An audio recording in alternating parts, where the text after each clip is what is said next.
Auzubillahiminash-shaytanir-rajim, Bismillahir-Rahmanir-Rahim, Assalamualaikum, Ji Ayanu, Pakhair Agale, Ni Hao, Chunashumme, Washmale, Ohaya Gonzaimas, Guten Morgen, Hola, Bonjour, Privyet, Kaifa Hal, Hale Shuma Chatore, Ahlan Wasalam, Marhaba, Buna, Mucho Gracias, Swabhi, Balli Kare, Hosh Khaldin, Khuya Mora, Adab, Chi Wato, Chi Hal Yud, Kalimera, and thank you so much, everybody, for tuning into BTV World. You're certainly watching World this morning alongside my very well-learned colleague who happens to be Miss Haja Sati.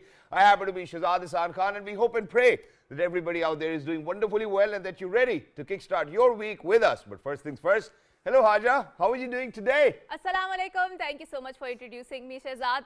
And I was driving yesterday and I went to a place and I saw that there was one person, a kid who was running.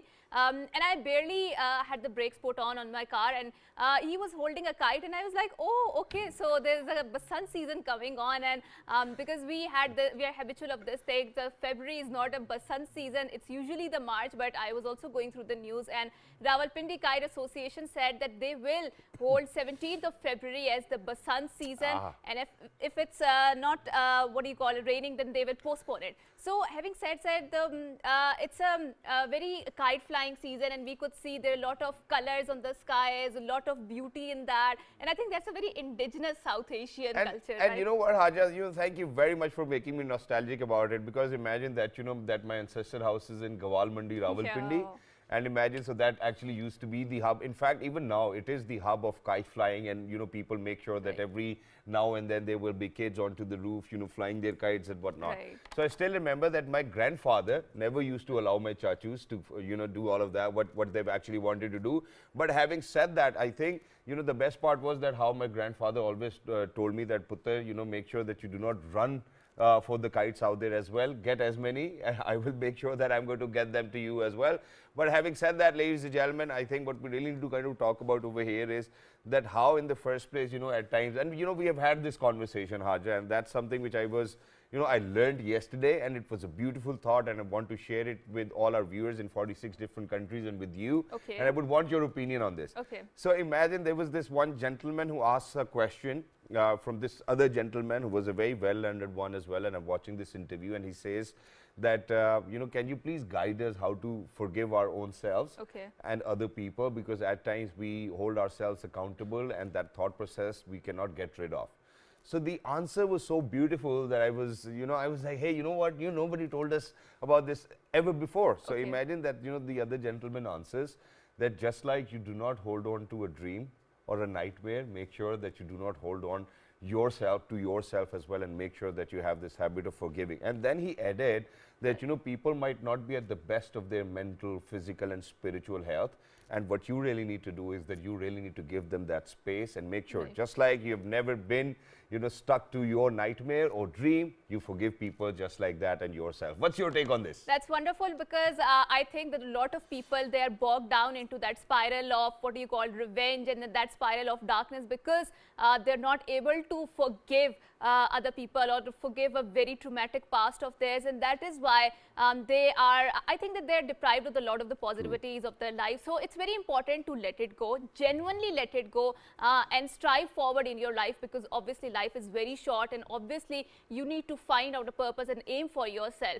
But if you are constantly thinking about this past trauma or something which is very, mind-boggling to you, and then you're never let go of that, and you're unable to forgive it, obviously you are depriving yourself from a lot of opportunities in the life. And in addition to that, I think what I would want people to focus on is that, that you are actually going to forgive somebody for yourself. You're not going to forgive somebody for their own selves as well, and it's because of the fact that it has been bothering you. So hence, I think for people who are out there, please make sure that you start your week with this thought as well, and may you have a wonderful week. But having said that, let's move on. Let's jump on to the top stories. Let's see what's happening inside the country and outside the country, and how Pakistanis are making Pakistan proud. Okay, so Prime Minister Shehbaz Sharif has directed to expedite the work on the solar and wind power projects. He was chairing a high-level meeting on the renewable energy sources in Lahore. Prime Minister said government's priority is to promote power generation through solar and kinetic energy sources. He said renewable resources will generate low-cost and environment-friendly electricity. The Prime Minister regretted that previous government did not complete the work started on the solar and kinetic projects during the PMLN era. He said whole nation is suffering the consequences of the previous government's criminal negligence and the incompetence. Prime Minister said work on the government's 10,000 megawatt solar power project is in the full swing, and also added that solar power will enable us to save millions of rupees spent on expensive imported fuel. And I'm glad that, that finally, alhamdulillah, that, that our leadership, the leadership of the country is actually taking such stance on, renewable energy resources as well. And we have spoken about it before, how people can actually contribute. How, within my own family, I've seen so many people moving on to solar and they're so happy about it. I think you've moved on to solar too, right? How is it? It's really wonderful because obviously you don't get any bill, and obviously that is an investment that is going to pay you in the future. And also, having said so, this is my news, okay? If you don't mind, I'm going to take on this news as well. I mean, I think everybody is happy, each and every Pakistani is happy, and it's because of the fact that from today onwards, ladies and gentlemen, Pakistan Super. I think, I'll be honest over here. I mean, there's always a debate about whether, the PSL anthem was good or not. And, I still want to go back to where Ali Zafar sang the first one, Siti Bajegi.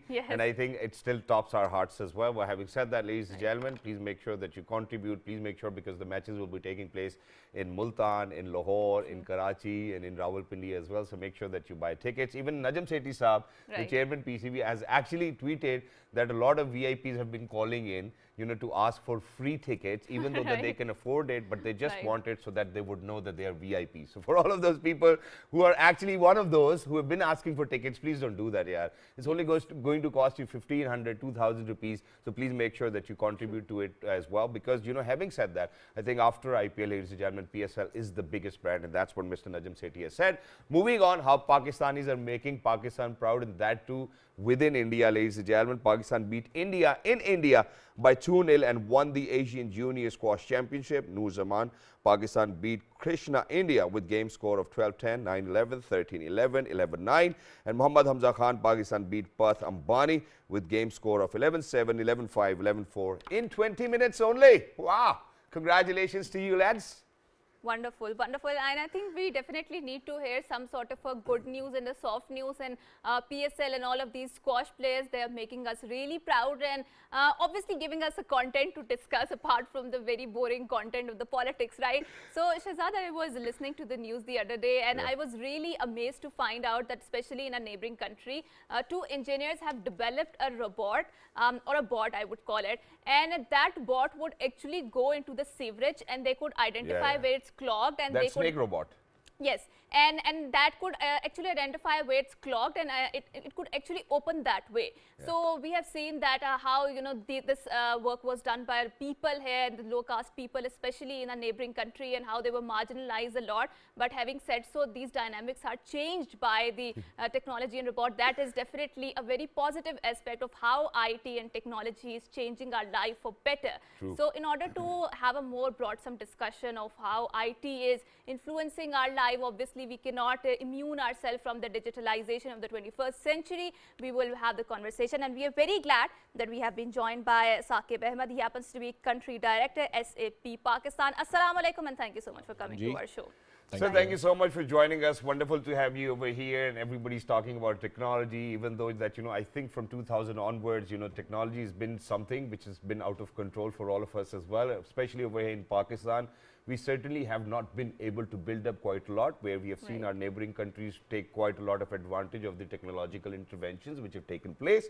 But having said that, how do you think that these work dynamics have changed significantly when we speak in perspective of information technology precisely? Information technology has been part of our lives like anything.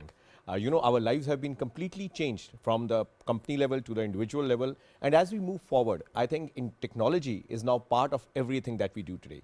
Gone were the days when we had special IT departments over there in different public and private companies. Today, every department, if you go into the overall textile today, if you go on to the public sector, if you go to the food sector, every industry that you talk about, car manufacturing, everybody has their digital transformation and IT technology as part of the one. When we come to over in Pakistan, I clearly believe there is a lot that has been done, and there's a lot that can be further done as well.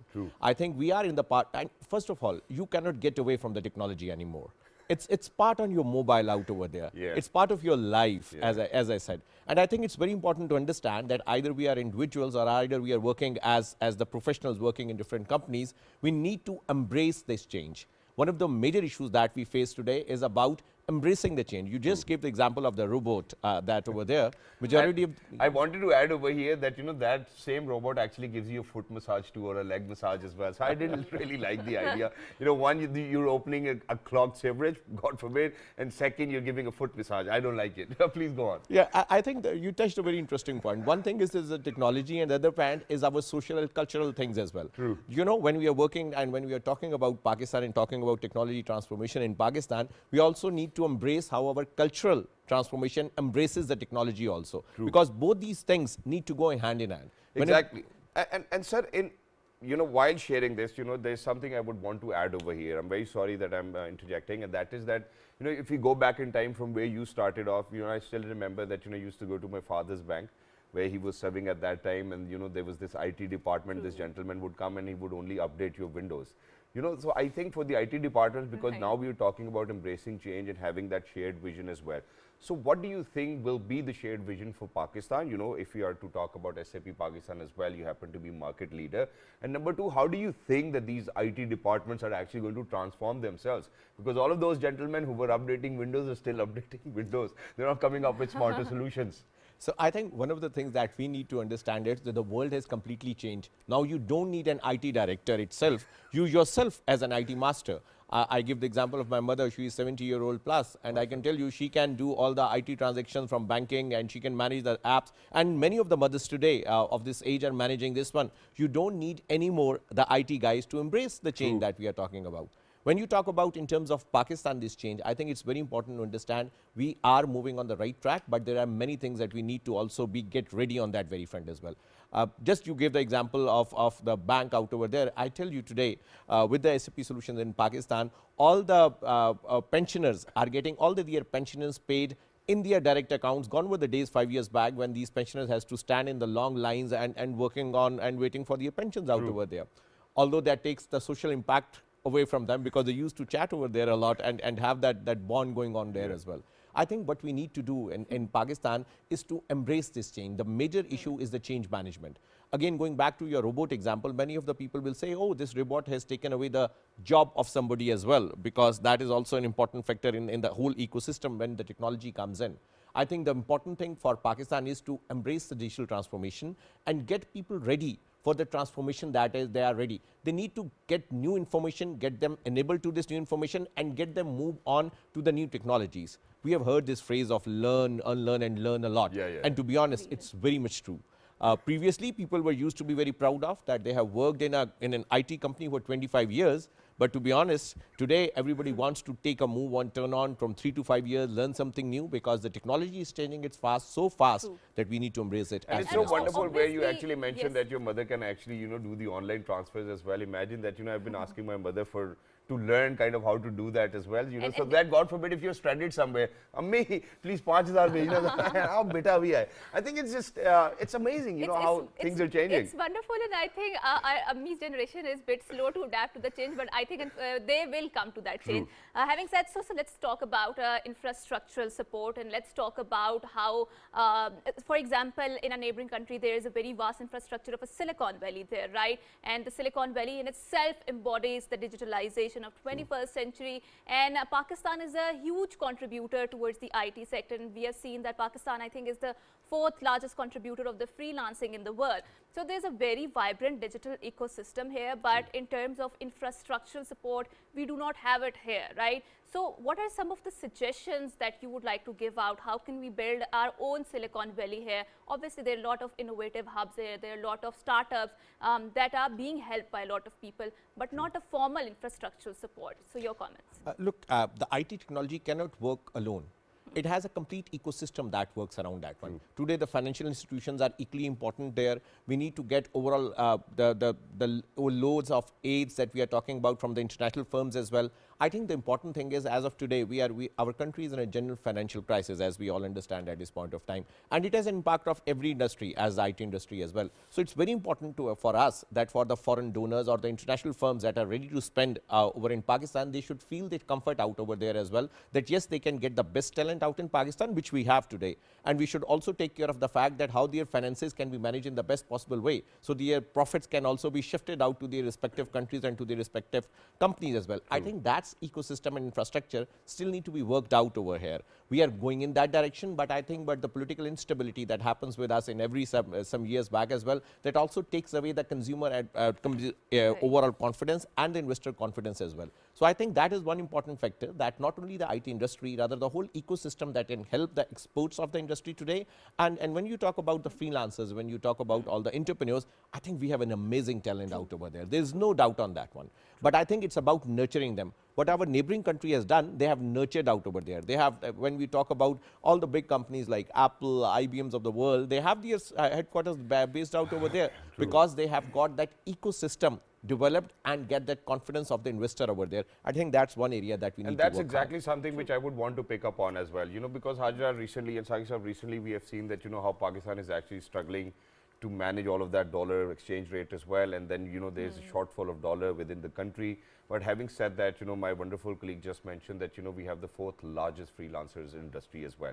All of those freelancers are paid in dollars. Unfortunately, they couldn't have their bank accounts over here. Hence, we can still not get those dollars as well. Having spoken about all of this infrastructure, I think what we really need to do is that we really need to provide them with a facility where they can do whatever they want to do.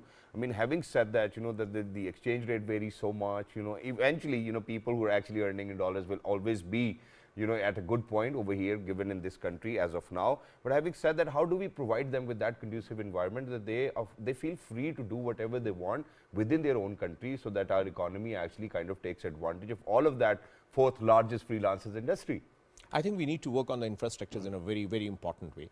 First of all, we need to identify this talent. We need to nurture them out over there. We need to get them worked in the private and private sector, telling them what is the need right now at this very point of time for each industry. True. I tell you what the entrepreneurs do. They go and find the problem statement out over there, and they solve the problem statement that is required over there. And you know, many of the people come in and they tell in the business to an entrepreneur, this is the problem that I'm facing today. Can you help me in solving out? True. And these guys, with their whole info and genre that they have today, they are able to solve that out. I think that's where we need to identify, and then we multiply that over there, because that problem of an industry is not only in Pakistan, that is on all the developing countries, that is in Africa, then it is other countries as well, and then this product goes out into all these developing countries and help them out in getting the problem statement over there. I work for, as you mentioned, the SAP has a great vision that we say is how to make the life of the people better. You know, that's the vision that the IT has to take into consideration, because we have to provide clean water to the people and to the every possible person that has been reached over there. Electricity, you mentioned from in terms of when we talk about solar and everything, all kind of things needs to reach to the industry and the individual so that they can grow from that factor as well. And I think IT is playing exactly that role.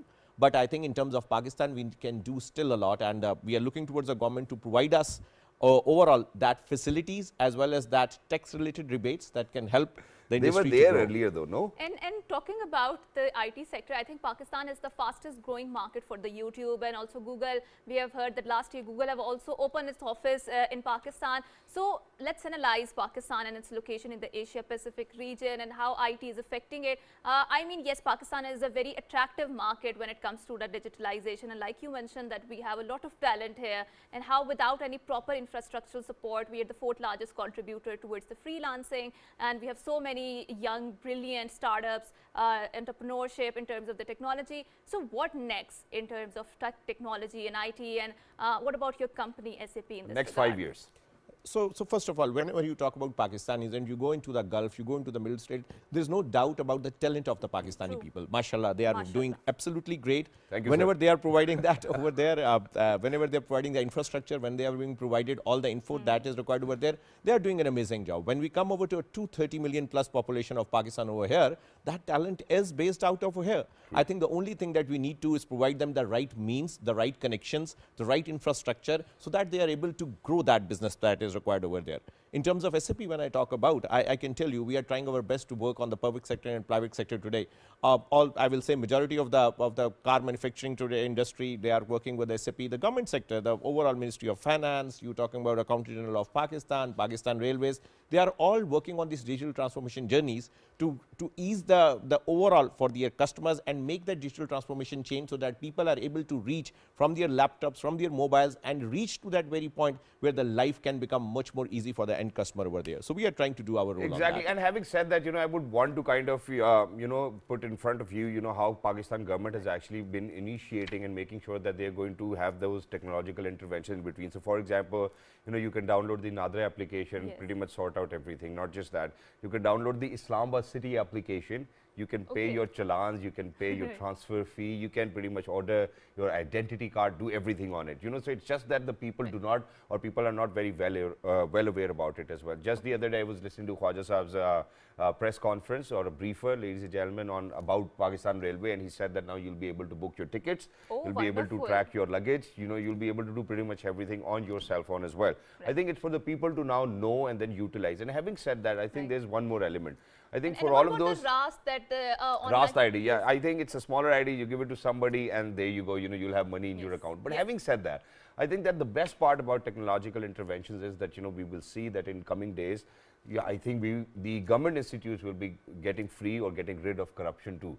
Because imagine that everything's going to be online. Nobody will have that.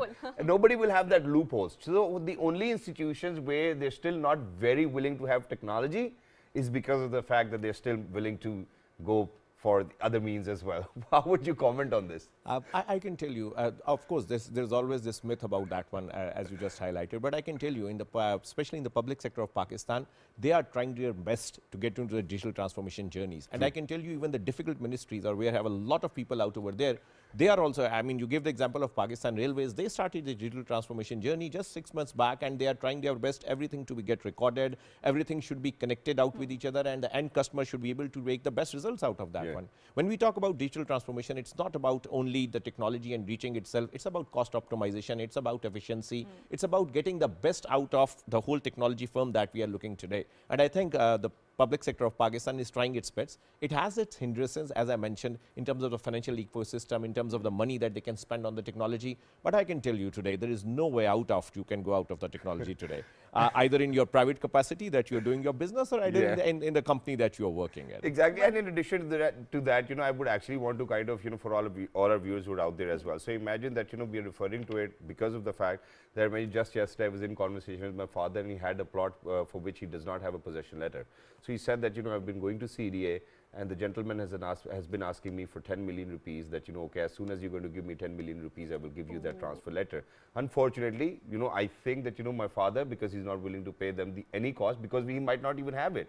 I think that we really need to kind of get on to this point where we bring convenience for people, because when we talk about technology, I think it's all about having a convenient life and, having some beautiful solutions to where, you said for our, pensions, the elderly actually had to go stand in the queue. But having said that, sir, I think what I would certainly want to talk about, because everybody would come and say that, we need to build this infrastructure, but nobody would also say that, okay, this is how things need to be. So in your mind, in your perspective, how do you think things really need to be if we break it down?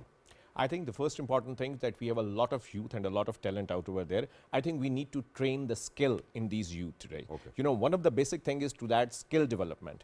Yes, we have the complete infrastructures that we are trying to build upon, but once our youth is able to get that skill, I think then they can be utilized in every possible industry. Previously speaking, we were only talking about that the IT industry only carries taken into consideration the youth. No, when I today say every industry, as I said, you starting into food industry, you start with the petrol and gas industry, you start talking about in terms of the car manufacturing industry, every industry has now, right now, and they want the IT people to be utilized over there. But the skill development is the key over here, where they need to learn. And for this one, SAP is also providing right now the free of charge skill development for all the university students that we are providing today, just to make sure that that skill development and that's not necessarily for one company. When we talk about ERP solutions, that can also help all across different companies as well. So I think that is one direction that we need to see. The second is the infrastructure out over there. The world is moving towards the cloud solutions today. And I think it's very important that with all the security that we mentioned over there, which is keenly important, I think we should also start taking our journey towards the cloud solutions as well. I think that's something that has already started,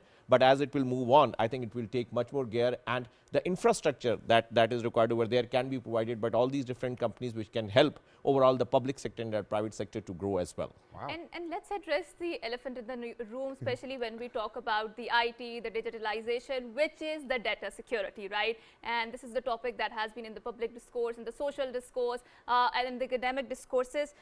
For example, a lot of people say that the digital data, whatever that is being stored in your mobiles or in the, is traveling, and it's not actually very secure, and the digital sovereignty is always a question mark, right? And we have seen that how there's a audio leaks, video leaks, and there are a lot of these leaks. So what do you have to say on that? How can we ensure that our interests are protecting when we talk about the data security in that terms? Yeah, I can tell you about, I will not comment on the audio leaks or video leaks. I don't think that are related anything to do with the technology. But it has to do with data security. Yes. I think in terms of data security, that data is absolutely secured. It all depends on the people who want to shift it over there or not. No, but the we data often itself hear is. that how Apple, the cloud service, it's been leaked, it has been hacked. So data is not secure even in the when it comes to the iPad or the iPhone. I think there are different data security layers that has been established out over there. When we talk about overall cloud center solutions and we talk about data centers, now there are certain definitions that has been defined that unless these have these kind of security levels, then data cannot be stored over there as well. I think majority of the companies have taken that security levels over there. Yeah. But of course, whenever we talk about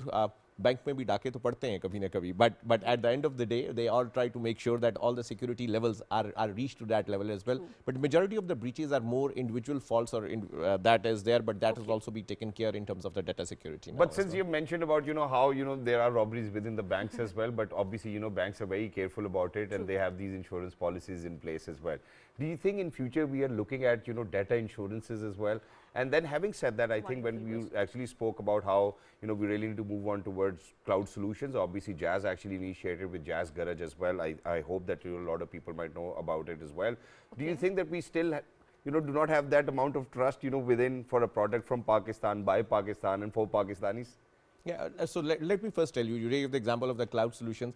We all used Gmail today. Yeah. That's a cloud solution. Yeah, Have you ever thought about that anywhere at any point of time? So sometimes there is a misconception about some of the products that we talk about. But I can tell you, you talked about data insurance. That is the industry that will be coming in. Absolutely, there's already a discussion around that path as well, that data needs to. Today, data is the new oil, as we say it at different places as well, and that is pretty much ready. Today, the companies are ready to get data. One of the major issues that we are talking about is that how we can get the best results out of the data. That's where we have a lot of data today, but it's important to analyze them and talk about that in which direction we have to get the results out of that data as well. So I think data insurance will be the direction that the world will be going. Exactly. It actually felt superb. Right. I think it is one of the most brilliant ideas I've ever come up with as well. I think everybody needs to work on this. And when we talk about the digitalization in the IT sector, obviously we say that the digitalization has diffused a lot of power to the grassroots level, to the commoners, because they have the power at the palm of their hands. And obviously I do feel that digitalization, when it comes to it's a great leveler, but at the same time it's a great divider too, because those people who do not have access to the digital means or digitalization, they are left out, right? And when we talk about in terms of the inclusivity or more diversity, how can we reach out to those people who do not have access to the digitalization and they are missing so much in terms of this 21st century's great wonder? I think they people who doesn't have that technology out over there, they are trying to also learn and get connected to that very front as well. And if you talk about the government of Pakistan or different overall governments, they are also trying to reach out to the people. USF is one fund that is trying to reach out to the far end areas just to make sure that technology is reached out over there as well. And talk about 20 years back when you don't have these mobiles and anything, how the people were still getting connected. I'm sitting at PTV World today. I think PTV was one channel that was taking the people getting connected on that pre-era of this digital technology as well.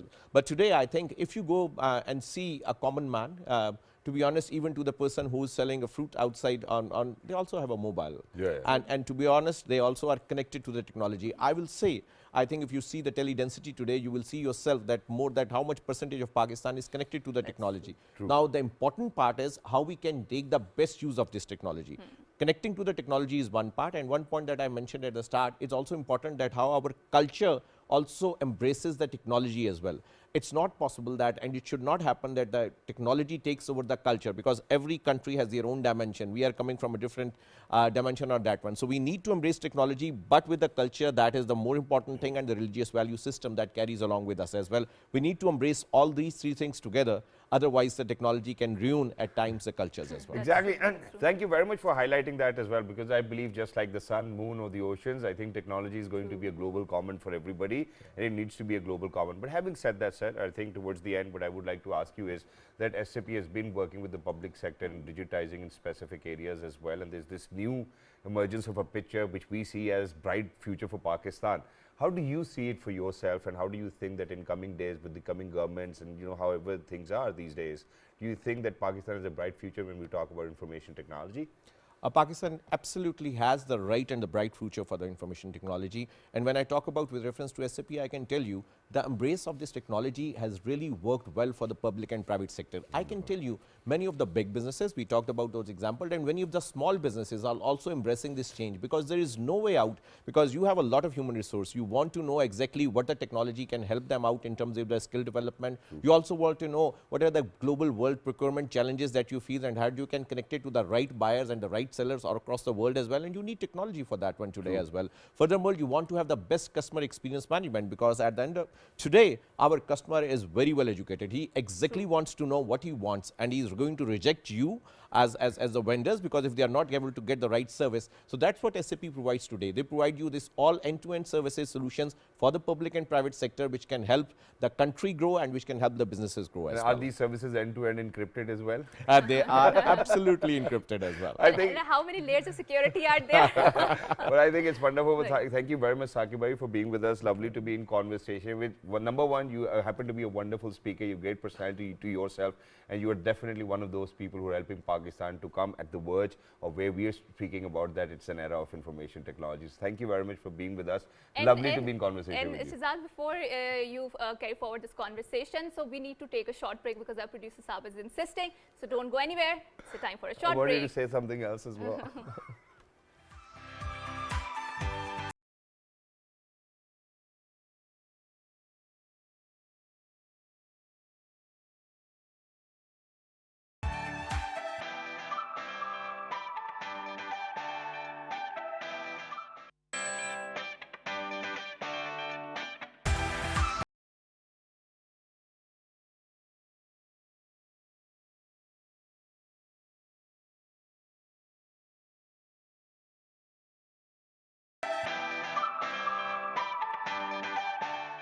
All right, ladies and gentlemen, welcome back. Thank you very much for staying tuned. We're very lucky that we've still been joined by Mr. Saqib Ahmed, who happens to be Country Director at SAP Pakistan. But having said that, there's another important day which we are observing today as well. And ladies and gentlemen, that happens to be World Radio Day. And this year around, in 2023, it happens to be, the theme happens to be Radio and Peace. But having said that, Right. So radio is one of the established long-standing communication mediums that deliver message to its audience by transmitting audio through radio waves. And that is why we often dub this day as Worldwide Waves, right? Celebration of World Radio Day was announced by the members of UNESCO in 2011 and adopted by United Nations General Assembly in 2012. And it is to be celebrated on 13th of February every year, a date set in the honor of the inauguration of UN Radio. so going back and talking about the history of radio, it goes back in 19th century and early 19th century. I still wonder why UNESCO took so long to kind of recognize it as World Radio Day as well. But moving on with World Radio Day, Haja is actually aimed at celebrating the importance of radio and the unmatched qualities of radio broadcasting. These tenets include the affordability and reach to relatively larger audiences, especially in times of calamities when other communicative mediums fail to provide connection.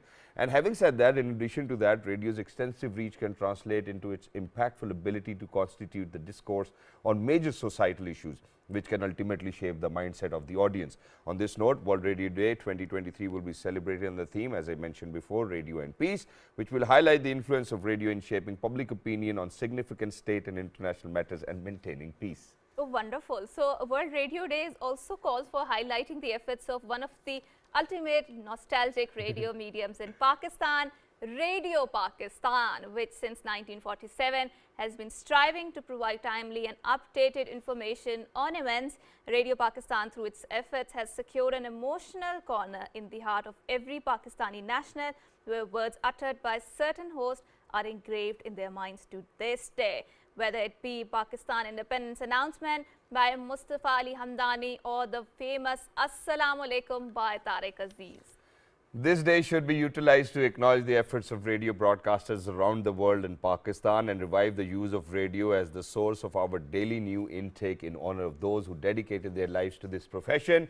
And Haja, believe you or not, but guess what? You know, I started my career from radio myself Wonderful. as well. You know, I joined FM 99 back in the day. I think it was 2002 or 2003.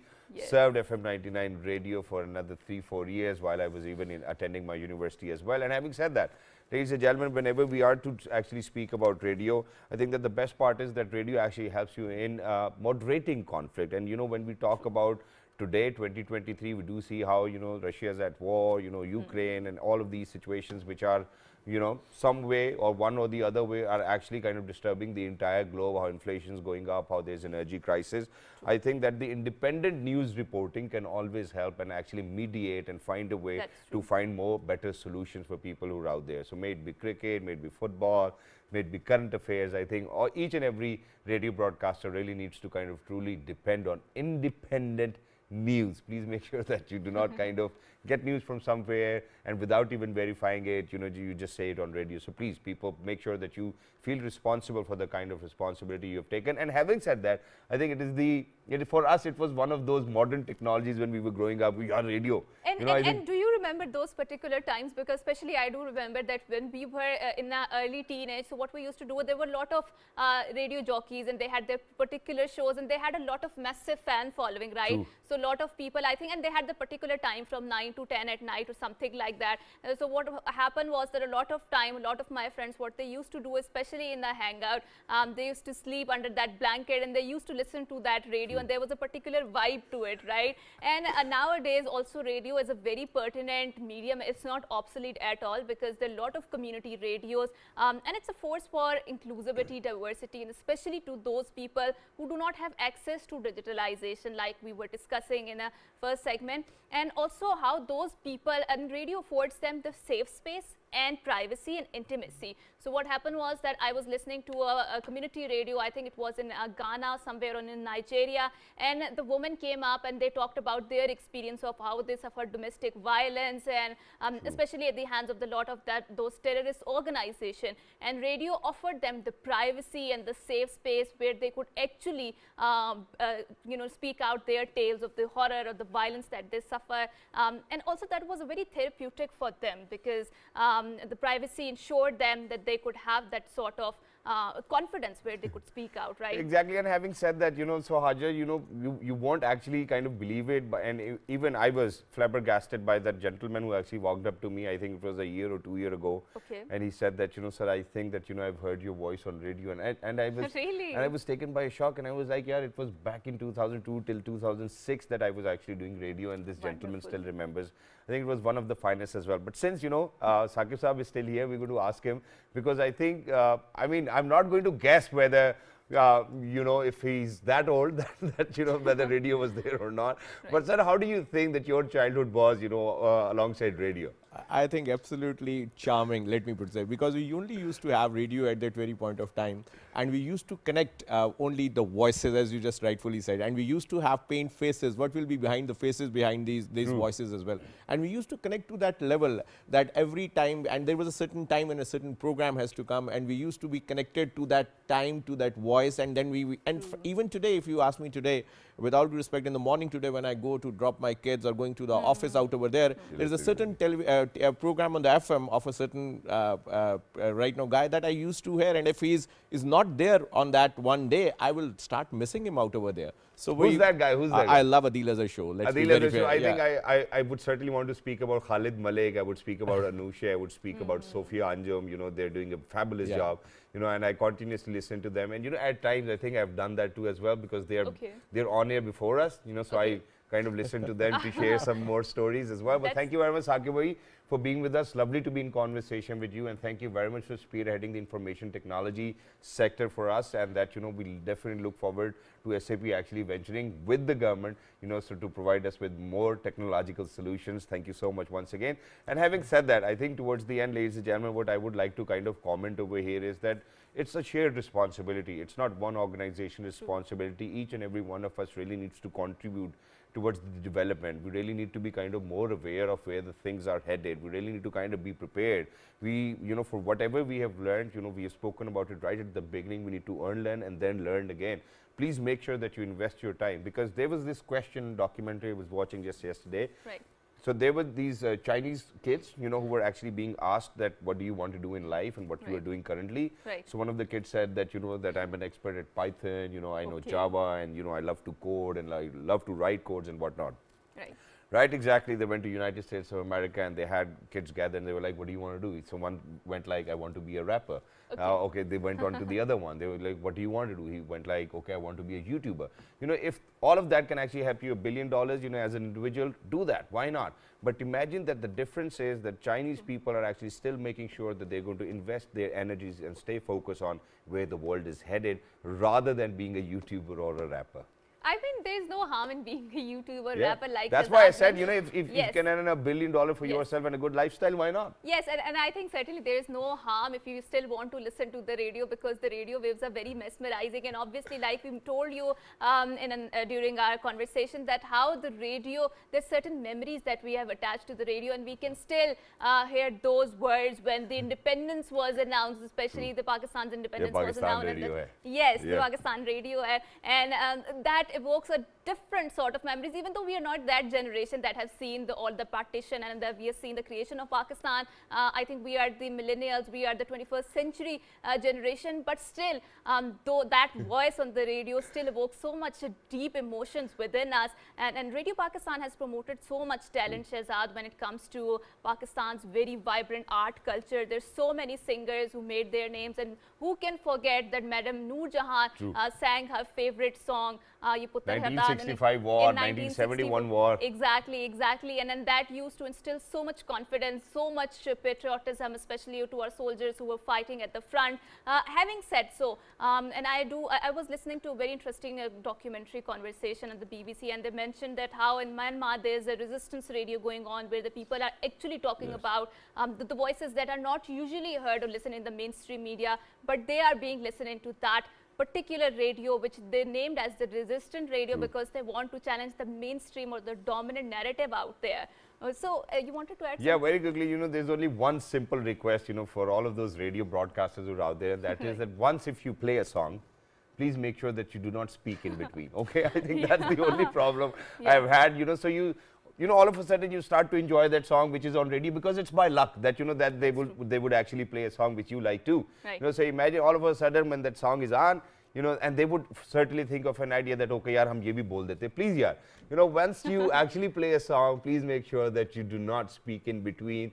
These are not the ethics of being a radio broadcaster or probably a radio jockey. Please make sure that you don't do that. It's a humble request. We are celebrating each and every radio broadcaster, radio jockey, the people who are actually at the behind of the scenes as well. So please make sure that you never do that, and make sure that you have some more meaningful content, because I would want to go back in time where one of the pioneers for Pakistan television, Agha Saab, ladies and gentlemen, happened to be a radio jockey, and what he used to do was that he used to go abroad, get all of those bells and whatnot, and would make sure that, you know, while he's doing a show, while he's doing a show, it sounds like as if he's at a railway station or probably at an airport, you know, so things like that. Please make sure that the conversations are more meaningful, because just yesterday I was listening to a radio program where this lady wanted to sell her tasbees, and, you know, the entire conversation, I didn't like it. I was like, you know, if I would have been there, you know, I would actually kind of tell them that, you know, this is not the kind of conversation we would want to listen to. Yes, I mean, there's a lot of uncivil or incivil conversations. Yeah, take advantage of the opportunity. Yes, conversation on the radio, but we would like to end our show. So until next time, it's a goodbye. Allah Hafiz and good morning. Morning, Pakistan Zindabad.